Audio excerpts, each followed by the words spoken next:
very good evening. From stories around the world to stories here at home, this is the National News Broadcast. I'm Vidushni Sadis Kumar. And I'm Tarak Etiarachi. First, a look at the stories making the headlines this evening.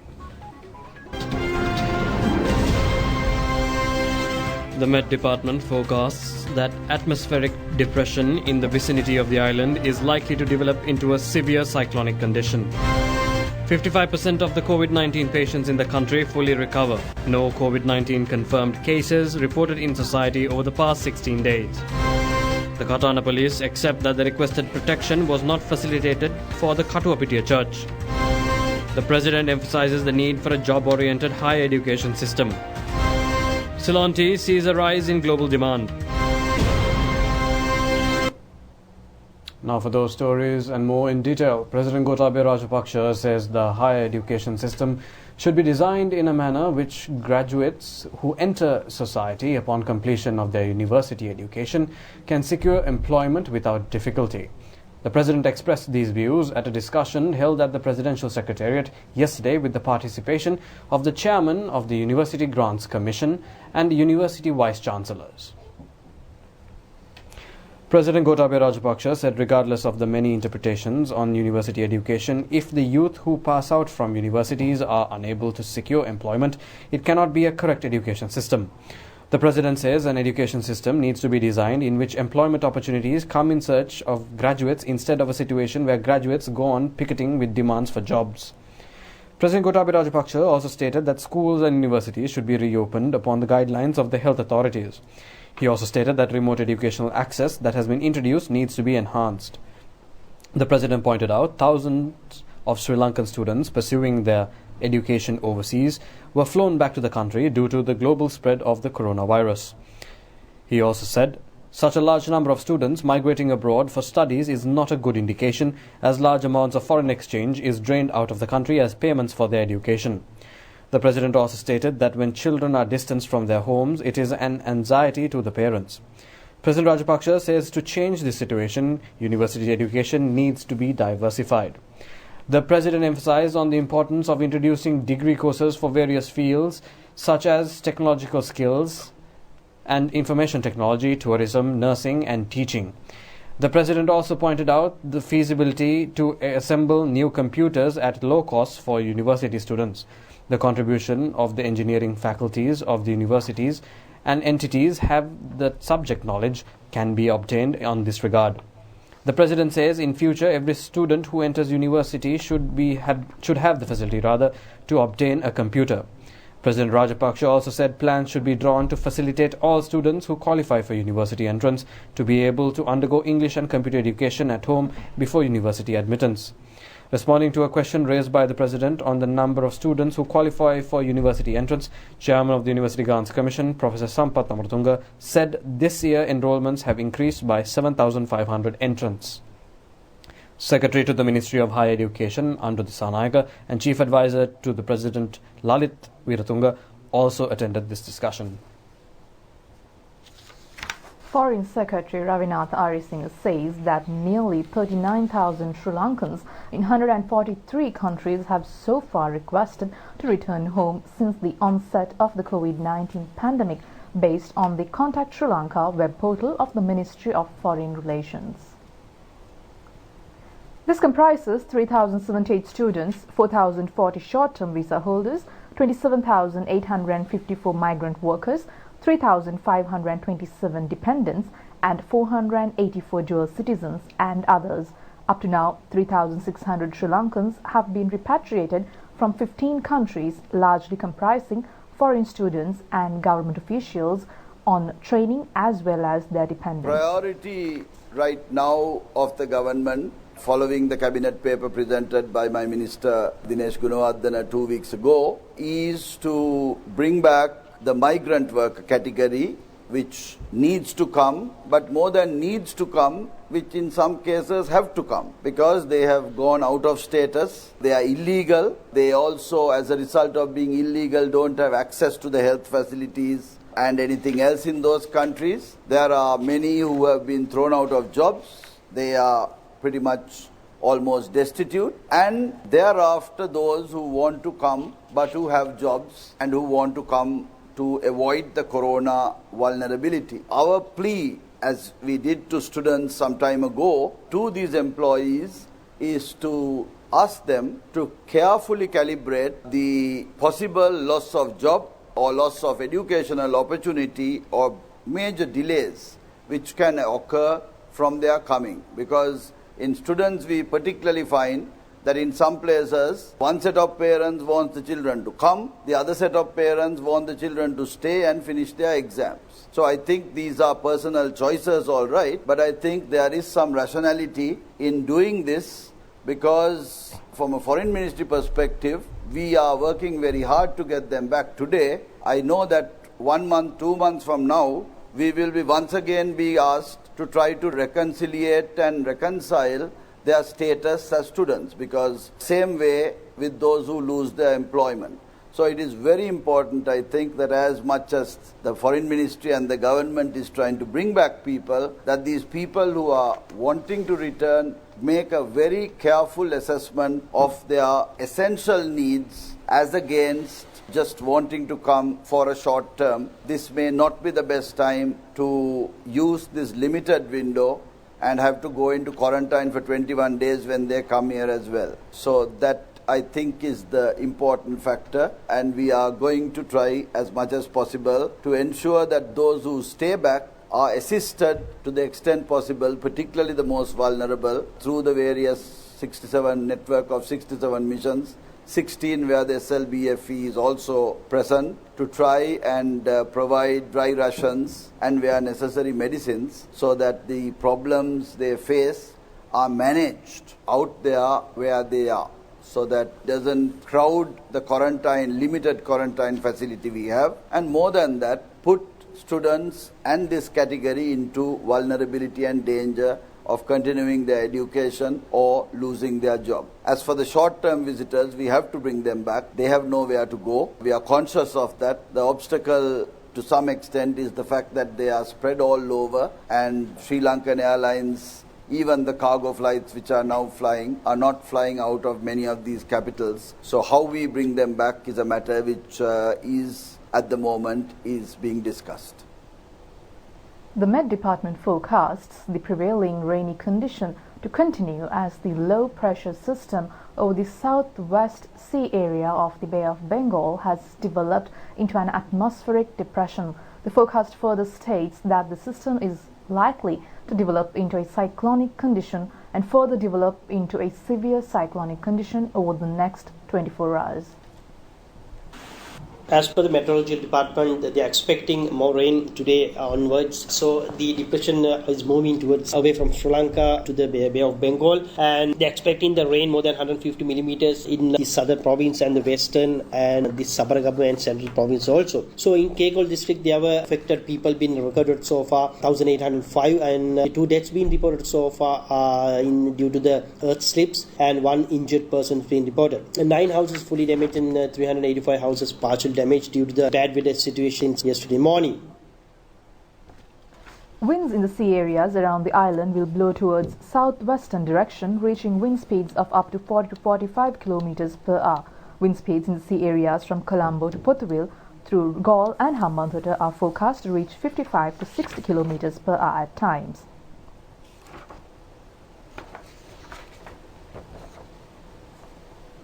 As rough seas can be expected, the naval and fishing community are advised to be vigilant. The fishing community has been advised against engaging in fishing activities in the deep and shallow seas around the island until further notice. The Met Department advises fishermen who have already set out to such sea areas to return to land or head for a safe location immediately. They have issued a warning over the possibility of landslides if rain continues in the next 24 hours, especially in Galle, Matale, Ratnapura, Kalutara, Matara, Colombo, Kegol, Kurunegala, Kandy and Nuwareli districts. If any signs of the landslide been observed, they need to move from these locations to the safe area. So for the safety center management, so disaster management center has taken the actions to initiate a plan since few weeks back with all the health authorities and all other technical agencies and district secretaries and all other officials to come back with the COVID-19 and along with the natural disaster management plan. So that is in action now. So people are requested to be very vigilant because they need to know where to go. The safety centers has to already been notified each and every houses where to go, and the disaster pouch we call the disaster bag has to be arranged by themselves with the special documents, deeds and the identity cards and the passports and everything. All the valuables has to be in one bag for us immediate evacuations if needed in the future. Meanwhile, vehicular traffic was obstructed due to mounds of sand collapsing onto several areas along the Hatton-Norton Bridge Road in the Palayakkadu area, which is situated in close proximity to the Castlereagh Reservoir. A correspondent states thereby vehicular traffic along the road has been restricted to one lane, whilst the security units in the Hatton area and officials of the Pradesh Sabha took steps to restore the obstructed roadways. Several areas in Hatton experienced disruptions of power due to strong winds experienced in the area. Strong winds blowing over the Valikantha Divisional Secretariat zone last evening resulted in damages to 21 houses. Meanwhile, a 4-year-old child has suffered injuries after a house in Singha Udagama at Dalukana in Manampitiya was struck by lightning. The Disaster Management Unit of the Polonnaru district states that the damaged houses will be inspected and steps will be taken to grant relief. Fishermen of the northern province refrained from setting out to sea as the sea areas round the northern province turned rough. Roughness at sea and an increase in the windy condition has been reported in the sea areas around Mullaitivu and Mana. The Batticaloa District Meteorological Observation Centre states the district recorded a rainfall of 44.1 millimeters within 3 hours. The district has been experiencing heavy rains over the past few days. Due to the inclement weather, fishermen in the Galle area also refrained from going out to sea. Heavy rains were experienced in many areas last evening. However, the flood situation that arose due to the overflowing of the Morogoda Canal is reportedly receding. The overflowing of the Madampa River in the Ambalangoda area has resulted in inundating 50 houses. The heavy rains experienced last evening caused a blockade at the Ambalangoda outlet of the Madampa River, which caused a flood situation. However, steps have been taken to rectify the issue. The water level of the Ginganga is reportedly rising due to the heavy rains affecting the areas of Hiniduma and Baddegama area. These areas face the threat of an impending flood situation. A death was reported as an individual from the Fairfield area at Imbulgasdenia in Kegol drowned after being swept by the tide in Kudaoya, which flows through the Fairfield area. 2 special task force personnel who attempted to rescue the individual were also swept in the tide caused by the overflowing of the Kudaoya and had to be hospitalized. Special task force personnel are undergoing treatment at the Polgahavela District Hospital. The deceased is a 47-year-old father of 2. The water level of the Kaluganga has risen due to torrential rains that fell in the Ratnapura area, inundating many areas along the Ratnapura-Panadura main road from Kahangama to Goraka-Ala. Vehicular traffic was also obstructed due to mounds of sand collapsing onto the road.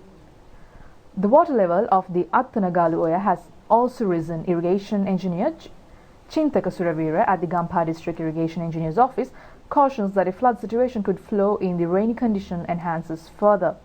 Along the coastal areas of the Ampara district, including Kalmune, Pandirippu, the water level of certain wells has decreased, whilst some wells have overflowed. Commenting on the situation, Deputy Director of the Ampara Disaster Management Department, CM Riaz, says changes in the rise of the sea water level caused the change, and a similar situation was reported in 2007 and 2018. Power lines in many areas have suffered damages due to fallen trees as a result of heavy rains and strong winds. Around 44,000 families are without power. Minister Mahinda Amaravira has instructed the Ceylon Electricity Board to take steps to restore power to these areas within 24 hours.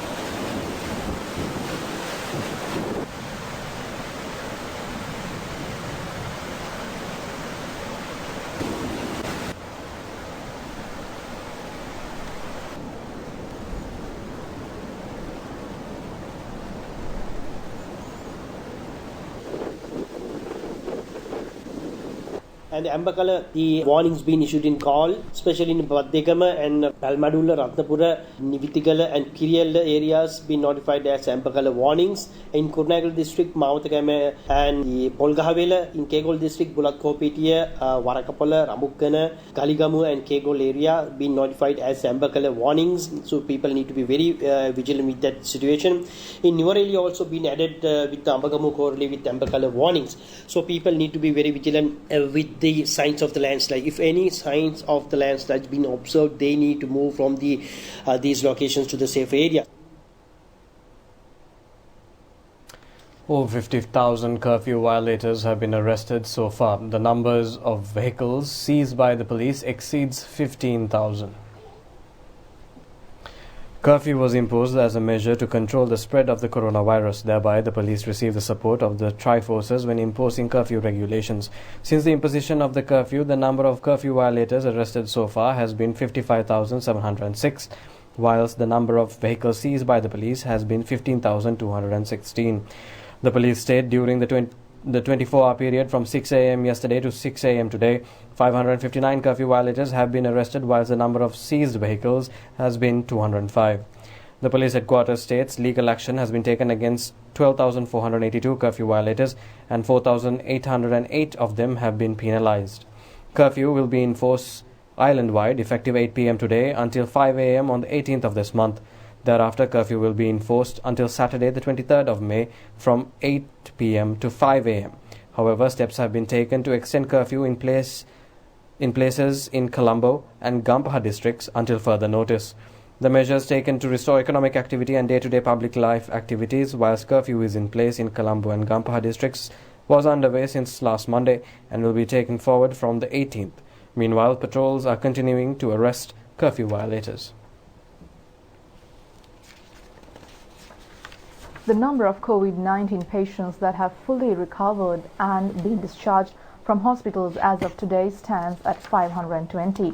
Thereby, currently full recoveries total up to 55%.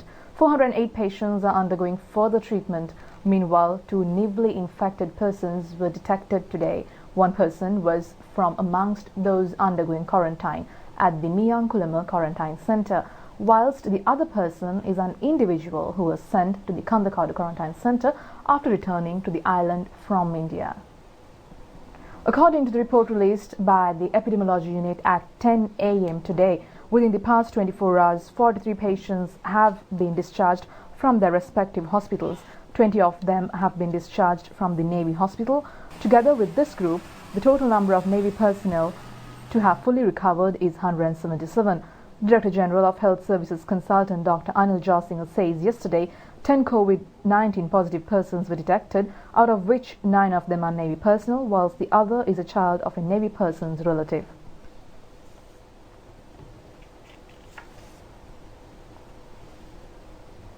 We have been able to control COVID-19 to a greater extent, and one good thing is that we have very high recovery rate. When you see about 935 patients, we have got about almost half of that figure being discharged after recovery. So that's a good thing, and also the death rate is rock bottom when you compare with many other countries. Obtaining biosamples for PCR testing from individuals in several areas in the Colombo municipality took place today as well. Our correspondent states biosamples were obtained randomly from identified groups in the Bandaranaike Mawatha area in Colombo today. Samples have been obtained from around 60 persons. Biosamples were also obtained from technical personnel attached to the Gulf Fisheries Harbour today. The group included around 50 persons. A group of 235 Sri Lankans who were stranded in Japan due to the coronavirus spread returned to the island in a Sri Lankan Airlines flight this morning. Steps have been taken to direct them to quarantine centres. A group underwent quarantine at a quarantine facility arranged at a hotel in the Hanwalla area were discharged yesterday. The group of 36 individuals completed their quarantine and left for their homes yesterday. Lieutenant General Shabendra Silva, Chief of Defence Staff, Commander of the Army and the head of the National Operations Centre for the Prevention of COVID-19 disease, pays his respects to Sri Lankans who supported to contain the spread of the deadly disease within the country amidst immense difficulties. He requests that the fellow countrymen to support this national task in the future as well. We respect all Sri Lankans for their whatever they had to sacrifice lot of things during this 2 months period. Sacrifice was huge. With lot of difficulties they sacrificed, and we salute all of the Sri Lankans for their sacrifices made to bring this situation up to this. Especially at a time where you find that in Great Britain 27 Sri Lankans have died so far. So we had up to 9 cases, up to now 9 cases. We, the government of Sri Lanka, went on a planned system, on a strategy that we handle the COVID-19 in Sri Lanka. That is why we have been able to bring the situation as of now like this. But it's very important that the people of Sri Lanka understand at a time where even the World Health Organization yesterday announced that COVID will live for a long period. So, although we have basically managed the situation well up to now, and we are not finding anyone from the society, only find in quarantine center due to the great plan that we had and the strategy that we adopted. I believe that if the people of this nation can still continue, keep the social or the physical distancing and behave the way that the guidelines have been given, whether you work or whether you are at home, if we do that, I'm sure that we will be able to win, and we must eradicate COVID soon if we behave. So this is very important, especially the coming 2 weeks will be very important for us defeat COVID from Sri Lanka. With certain restrictions being eased since the beginning of this week and most workplaces have become active, what are the simple measures to adopt to workplaces and transport to prevent the spread of COVID-19 disease? Sharifa Tahir of Rupavahini News had a brief discussion with Dr. Priyanka Ranasinghe of the Health Promotion Bureau on this regard. Restrictions have been eased. Can we be as relaxed as we were before? This is not the time to relax.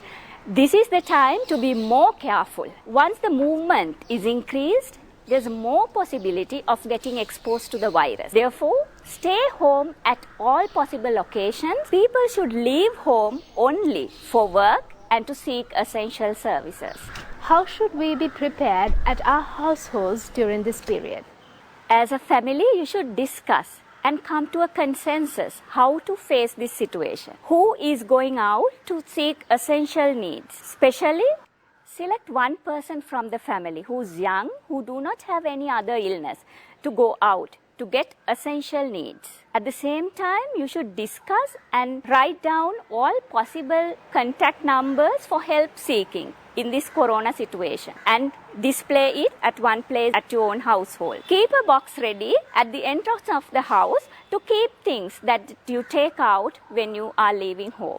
Once you come back home, wash your hands, clean your clothes and have a bath, as in every occasion when you step out of the house. How about while shopping?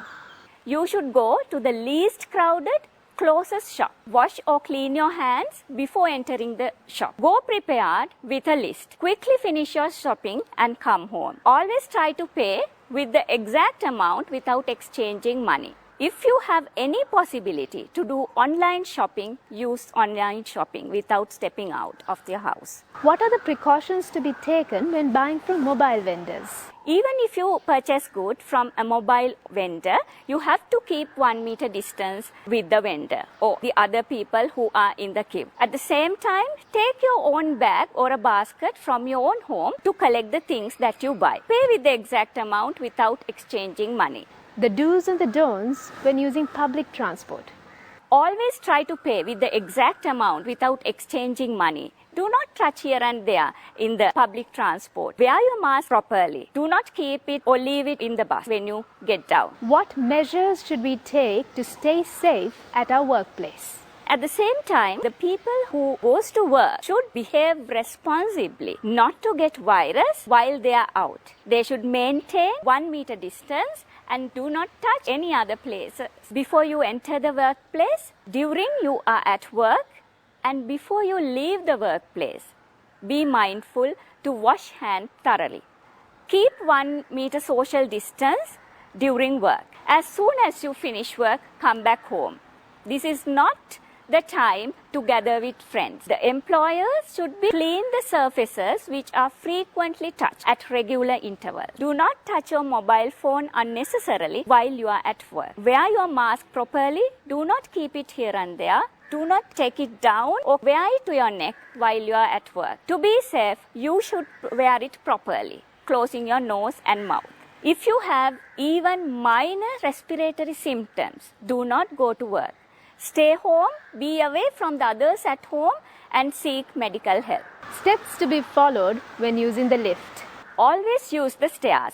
But if you have to use the lift, use it at occasion when it is least crowded. If it is crowded, have patience and wait for the next time. Once you get in, press the buttons using a toothpick, tissue paper, or with your elbow. If you use a tissue paper or a toothpick, be mindful to dispose into a closed bin as soon as you come out of the lift. Keep the distance when you travel in the lift too.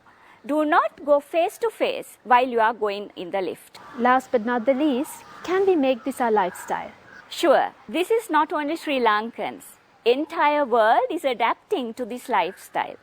This is the new style of life to combat COVID-19. Let's get used to this. The Ministry of Foreign Relations and the Sri Lanka Ambassadorial Services staff has donated 27.7 million rupees to the COVID-19 Healthcare and Social Security Fund. The cheque in this regard was handed over to President Gotabaya Rajapakse by Secretary to the Ministry of Foreign Relations, Ravinatha Ariyasinghe, recently. Minister of Foreign Relations Dinesh Gunawardena was also present. In addition to the financial contribution, a large consignment of essential equipment, which includes personal protective equipment and body temperature measuring equipment, were donated. In addition, members of the Sri Lanka Foreign Services Association also credited a sum of 2.8 million rupees to the COVID-19 Healthcare and Social Security Fund recently. Chief Incumbent of the Mihintale Viharaya, Venerable Dr. Valava Hangunu Ravi Dhammaratana Thera says that State Poson Festival will be conducted according to health guidelines. The Thera expressed views at a discussion held under the patronage of Prime Minister Mahinda Rajapakse yesterday with regard to preparations for the forthcoming Poson Festival. This year, Poson Full Moon Poya Day marks the 328th anniversary of the advent of Arahat Mahinda to the country. Pinkam at the Mihintale sacred site and the Atamasthana will be conducted with limited participants and media sponsors. As a global health crisis situation is being experienced, at the discussion it was decided to theme the State Poson Festival with the same theme under which the State Vesak Festival was observed, Arogya Paramalabha, health is the greatest wealth. Testifying before the Presidential Commission inquiring into the Easter Sunday attacks, an intelligence officer today revealed that the former DIG of the Terrorism Investigation Division, Nalaka De Silva, notified him that the IGP had given instructions to halt a police operation that was planned to be launched to search for Zaharan Hashim in 2016.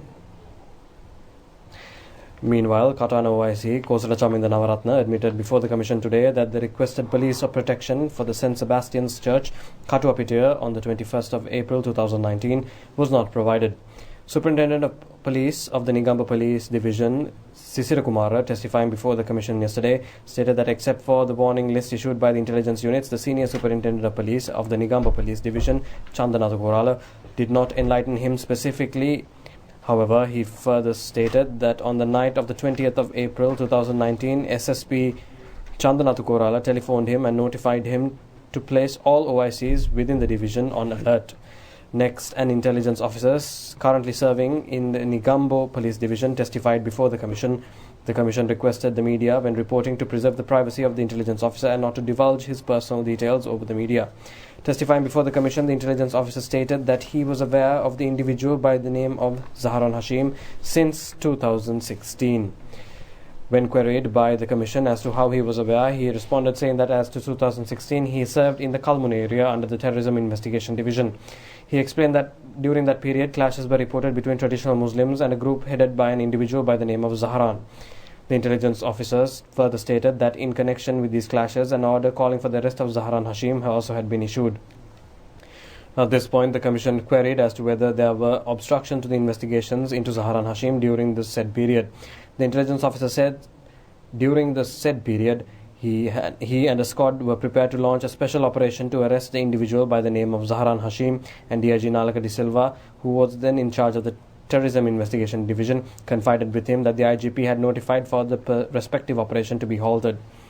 The next to testify before the Commission was the OIC of the Katana Police Division, Kosala Chaminda Navaratna. St. Sebastian's Church, Katuapitiya, is situated within the Katana Police Division. The Commission inquired as to whether the senior officers had educated the OIC on the impending Easter Sunday attack. He responded, stating that he had received a letter in this regard, the signature of the senior superintendent of police in charge of the Western Province, Nandana Munasinghe.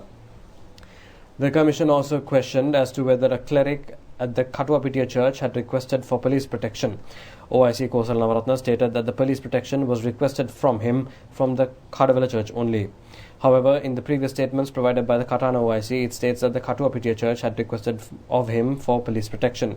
The Presidential Commission produced a documentation in which the relevant statements were recorded, after which the Katana OIC admitted before the Commission that he did not facilitate the Katuapitiya Church with the requested police protection. The Estate Development Authority states with the spread of the COVID-19 disease, a high demand is seen for Ceylon tea plantation. Companies state that therefore steps should be taken to increase the production of tea. Now, the Bogavanthala Plantation Company states the price of a kilo of processed Ceylon tea has seen a significant price increase. Plantation companies point out by complying with guidelines determined by the health authorities, the opportunity arose to uplift the crumbling tea production sector. The Bogavanthala Plantation Company also points out that the decrease in tea production in other countries was also a reason for the rise in price. Development activities that were halted at the Katunayak Airport have recommenced. Minister Prasanna Ranatunga recently instructed the contractors to complete the development work expeditiously. Many projects have already been launched with the objective of expanding the Katunayak Airport. Minister Prasanna Ranatunga engaged in an observational visit of the airport recently. Currently, 2 chief projects are underway. Construction of a new aircraft terminal is one project, for which over 4.45 billion rupees have been allocated. In addition, a new passenger terminal is also being constructed, for which 35 billion rupees have been allocated. At the discussion with the officials, Minister Prasanna Ranatunga instructed them to complete the development projects before the due date is passed. That's all the news we have for you tonight. The national news broadcast will return tomorrow, and until then, a very good night to you all. Good night.